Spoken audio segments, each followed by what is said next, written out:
दोस्तों, वंदे मातरम। इन दिनों Taiwan, China और अमेरिका ये एक ऐसा लव ट्रायंगल बन चुका है जिसमें कि बहुत जल्दी ही नफरत का घी घुलने वाला है। मतलब इतनी बुरी आग लगेगी, उसके बाद कौन सा देश जलेगा ये तो आने वाला समय ही बताएगा। चाइना और ताइवान यहाँ पर आमने सामने आ चुके हैं। ताइवान जिसके के ऊपर चाइना अपना स्वामित्व बताता है, इसी को लेकर यह पूरा विवाद है और अमेरिका ने वहाँ पर पहुँच आग में घी डालने का काम किया है। चाइना ने इससे पहले ही अमेरिका को चिता दिया था कि भाई साहब ये गलती ना करें वरना ये आपको भारी पड़ सकती है। लेकिन चाइना के इस बयान का कोई भी असर नहीं पड़ा अमेरिका पर, और अमेरिका की सांसद ने बिल्कुल तरीके से यहाँ का दौरा किया और वो दौरा करके वापस चली गई। हालांकि चाइना ने अब ताइवान की जो बाउंड्री क्षेत्र है वहाँ पर अपनी युद्ध प्रैक्टिस जो है करना शुरू कर दी है, और ये डराने वाली राजनीति हम सीधे तौर पर मान सकते हैं। और सबसे बड़ी समस्या तो ये है यहाँ पर कि शी जिनपिंग आने वाले समय में अपना तीसरा कार्यकाल एज अ राष्ट्रपति के लिए दावा पेश करने वाले हैं। लेकिन अगर ये जो मुद्दे उठ रहे हैं, चाहे हम उइगर मुसलमानों के मुद्दे की बात कर लें या फिर ये जो एक नया मुद्दा निकल कर सामने आया है इनकी बात कर लें, तो ये कहीं ना कहीं शी जिनपिंग की इमेज को डैम्प करेंगे। और वहाँ की कम्युनिस्ट गवर्नमेंट नहीं चाहेगी कि एक कमज़ोर राष्ट्रपति एक बार फिर से चाइना की गद्दी पर बैठे। अब जरा जान लेते हैं ऐसे में नरेंद्र मोदी भारत ने क्या कुछ कहा है। बीते दिनों अमेरिका ने जिस तरह ड्रैगन के फरमानों की धज्जियां उड़ाई हैं, उसके बाद से शी जिनपिंग के होश उड़े हुए हैं और उन्हें ऐसा लगता है कि किसी ने उन्हें भरी सभा में तमाचा जड़ दिया है। उन्हें यह महसूस हो रहा है कि किसी ने उन्हें भरी महफिल में बेआबरू कर दिया है। और अब वो कहावत तो आपने सुनी ही होगी ना, खिसियानी बिल्ली खम्बा नोचे। और कुछ ऐसा ही हाल बीते कुछ दिनों से चीनी राष्ट्रपति शी जिनपिंग का भी है। बीते दिनों जिस तरह से चीन के मना किए जाने के बावजूद भी अमेरिका ने अपने स्पीकर नैन्सी पेलोसी को ताइवान भेजा, उसके बाद शी जिनपिंग अड़े हुए हैं। अब उनका चढ़ना लाजमी भी है, क्योंकि अमेरिका ने उन्हें यह एहसास दिला दिया है कि अगर समय रहते उसने अपनी विस्तारवादी नीतियों पर लगाम नहीं लगाई तो उसके खिलाफ कड़ी कार्रवाई करने से गुरेज नहीं किया जाएगा। और अब अमेरिका और चीन के बीच जारी विवाद के बीच भारत की प्रतिक्रिया भी सामने आई है।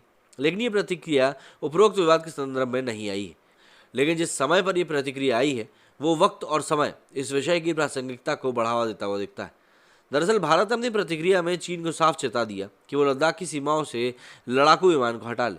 और चीन ने ऐसा नहीं किया तो उसके खिलाफ कड़ी कार्रवाई करी जाएगी। भारत ने यह प्रतिक्रिया बाकायदा एक बैठक में दी जिसमें कई बिंदुओं पर प्रकाश डाला गया।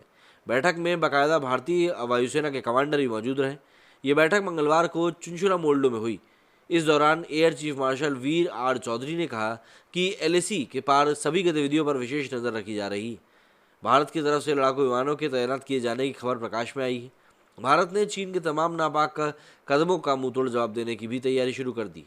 ऐसे में अब आगामी दिनों में देखना होगा कि चीन का अगला कदम क्या रहता है।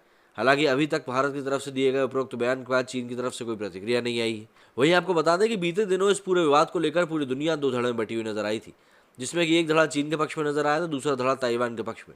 जहां रूस ने चीन का समर्थन किया तो वहीं दूसरी तरफ अमेरिका और ब्रिटेन सरीके मुल्क ताइवान के पक्ष में खड़े हुए नजर आए। लेकिन अब ऐसा लगता है कि पूरा माजरा आगामी दिनों में क्या रुख अख्तियार करेगा, इस पर सभी की निगाहें टिकी रहेंगी। ध्यान रहे कि ताइवान को चीन अपना हिस्सा मानता है, लेकिन ताइवान खुद को एक अलग राष्ट्र बताता है। वो किसी दूसरे का हस्तक्षेप बर्दाश्त नहीं कर सकता। इस बीच में जैसे ही अमेरिकी सभा के स्पीकर नैन्सी पेलोसी ने ताइवान का दौरा पर भेजा गया, चीन को और भी ज़्यादा मिर्ची लग गई।